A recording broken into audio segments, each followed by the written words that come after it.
What's up, everybody? It's Jeremy here from Ocean Bound, and it's with mixed emotions that I'm saying this. I got a downwind board. This isn't going to be your normal kind of getting into downwind boards video. I've seen a lot of those. It's not going to be an unboxing and documenting the start of my journey, first session in. I'm already too bored of watching those videos. But the whole thing has just been like a totally interesting process.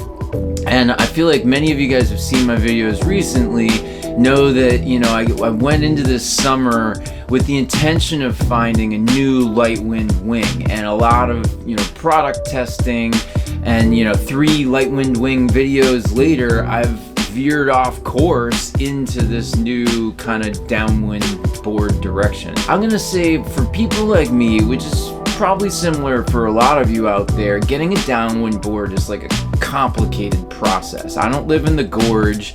I can't really try one. No one has them around here. It's not like asking your neighbor for a cup of sugar. It's too kind of niche and expensive for my wing dealer to kind of stock them at this point. So this is all, made figuring out the right board to get really annoying. It's a whole process. So I first had to figure out what I planned on using this board for. So there's really 4 things that I feel like I could focus on with a downwind board. There's light wind winging, there's paddling up on foil in the flat water and then like pump practice. There's sup foil surfing, and then there's actual downwinding. I listed them in order on what I probably will be using them for. Winging, that kind of makes sense. I'm gonna get out in less wind on smaller wings, so the potential to wing waves in lighter winds is totally sweet. And just the idea that because of this, it may negate the reason for having an 8-meter wing or something like that. That's really appealing to me too.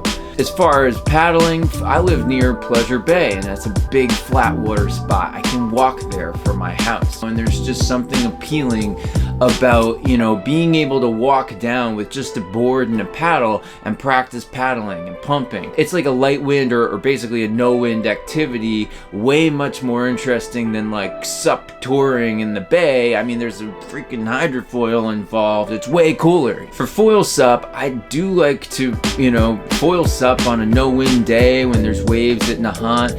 But, in order to buy a downwind board, I had to sell my old sup, and in theory this downwind board should be better and catch waves easier than my old board, so that's a win. And then there's actual downwinding, and I'm really not 100% sure that I'm into this, because in theory I am.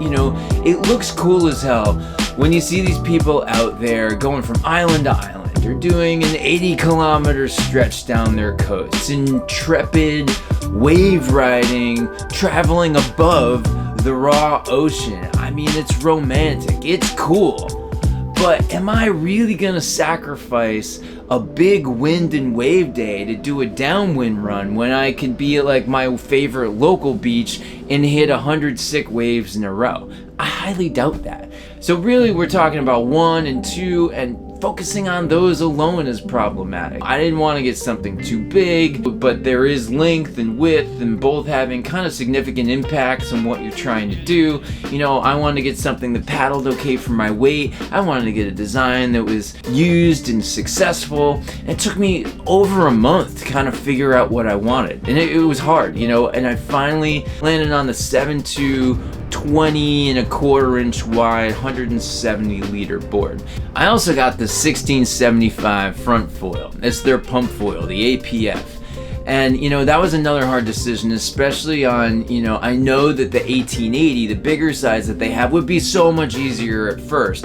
But weight-wise and everything on their website, it looked like the 1675 was like the right one for me. So I went ahead and splurged and got that. It was Venmo money, so it's not really real money. So now I'm just gonna fast forward a little bit here. Past a few flat water sessions where I was kind of like relearning how to paddle, past a light wind, small wave session at Nahant, past more flat water paddling. This is from a recent day at Nahant where I took it out to, wing some waves with the 1675, mostly to work on foot placement and whatnot. It was a 2-hour session and it started out me falling all over the place, total noob mode.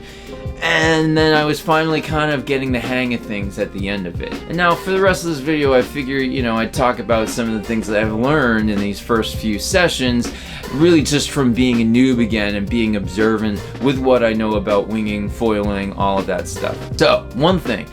I use my wing way too much to balance, and I know this. I'm the guy who likes to ride with more power in my hands. Well, you know what? It's made me dependent on my wing for balance. I knew it was happening, but it makes it so much easier. Some of my friends, like Rick or Brian, they like to be on the smallest wings possible, and every time I kind of dabble in that direction, it makes me realize how ahead those guys are when it comes to their kind of board balance game. So now, with the new board and a foil, very much feeling like I'm back at the beginning, but I want to do it. It's rad. I like doing this. So another thing I noticed, I need to dial in my pump game. I thought I could pump before. That's total bullshit. Pumping now is for real. I have a pump foil and I suck at pumping. I just need a lot more practice. I'm acknowledging that, and I'm stoked to do that. Pumping on one side seems to be a lot easier when it's like my left foot forward. And, this is kind of a new thing because I thought I was very, ambidextrous or whatever and could go both ways pretty well, ride waves in both directions, just not really like a thing.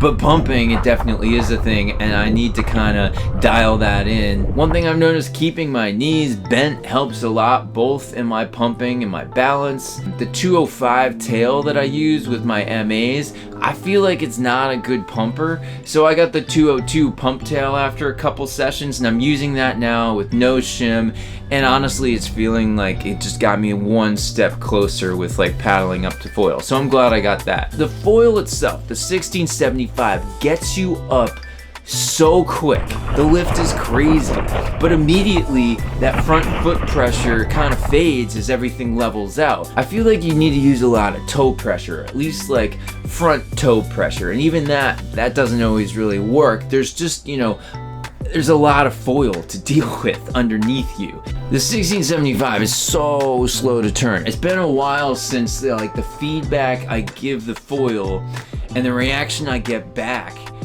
has been so off, it really messes with my balance. So I feel like I'm just relearning all of that. My stance, at first I thought a wide stance would be good for pumping, but now I've kind of narrowed up my stance a little bit, and I feel like that's a little bit better. As far as paddling up on the flat goes, here's a couple things I could say. I started with my mast at 8, because that's where I ride my other Army board and all my foils at. I ride them at 8. And so I started with that, and now I've moved it back to 4, and I'm not sure I'll move it again because the 4 just definitely feels a lot better for paddling up. So maybe I'll move it forward again once I get better at that, or perhaps when I'm doing a wave session or something. I have 2 paddles, right? And they both work in different ways. I've gone back and forth for which one I prefer. I feel like now I'm gravitating towards a medium bladed paddle with a shorter staff. But I'm kind of wishing that the staff was a little longer. But then again, I do like the extra pull that you get on this large blade that I have, but the face of my large bladed paddle is completely flat. You can feel a wiggle as it goes through the water, and that's kind of annoying. In paddling, I started with a J stroke, but now I'm pretty much all reverse J. It's personal preference, but that works just best for me. And staring at the horizon, by the way, is the way to go straight. And I'm finding to paddle up, if I kind of, if I take a stroke and then bounce or kind of pump in the water a couple times, then the board almost feels like it wants to go forward a little bit, and I'm getting a pump cadence down. And then if I start adding a paddle and then start to do more paddles, faster paddles, I feel like that's what's giving me the most success. And then starting next sesh, the one thing that I'm gonna do, I just got a shim for my mast. The Army Performance masks, I feel like they have a 1 degree or a 1.5 degree rake angle that they added. And now a bunch of the flat water people are negating that and putting them back to the flat because that seems to be better, I guess, to getting up on foil, and that makes sense. Yeah, all right, so those are my kind of initial feedback impressions that my body's gotten. All I can say is this stuff is hard. I've been shooting low expectation-wise, but I have been getting, minimal rewards, but they are there. So, I do love a challenge, and this is gonna take a lot of work, but it's all good. I wanna run in this direction for a while and see where it takes me. So I'm here. It's already been a journey just getting here, but I can now reap the rewards and dive into all of this and just crush the whole downwinding thing, right? Well, not so fast. In the past few months, I've developed an issue with my SC joint area, which is like right here. And I got an MRI last week, and it turns out that I have some marrow edema and inflammation kind of around my SC joint, my clavicle and my cerebellum, I think. So the best thing I can do is to let it chill and heal, but I'm working with my doctor to kind of strengthening some muscles and retraining my brain to use different muscles in my core so I'm not loading up all of this pressure in my chest and my shoulders. So, maybe I'll cover more of that soon in another video, but my plan is to kind of cut back on winging from like twice a week to maybe less than once a week. I told my doctor I'll only go out when there's like epic sessions, and he gets that. Winging actually doesn't make it hurt or feel worse while I'm there, but you can't say it's not affecting it or causing it even. I just don't know. Honestly, I think I can get by with light wind wings and the downwind board for a while, so maybe all of this will kind of help me focus on the new board and the foil, and I can improve my balance. You gotta look at the silver lining, but if it's not one thing, it's another. I'm in my mid-40s now, and honestly, getting old is already getting old. So that's it, everyone. Thanks so much for watching. If you want to see some more of my videos, please consider clicking that subscribe button, drop a comment, because I love interacting with you guys. And with that, I hope all of you guys are doing well out there.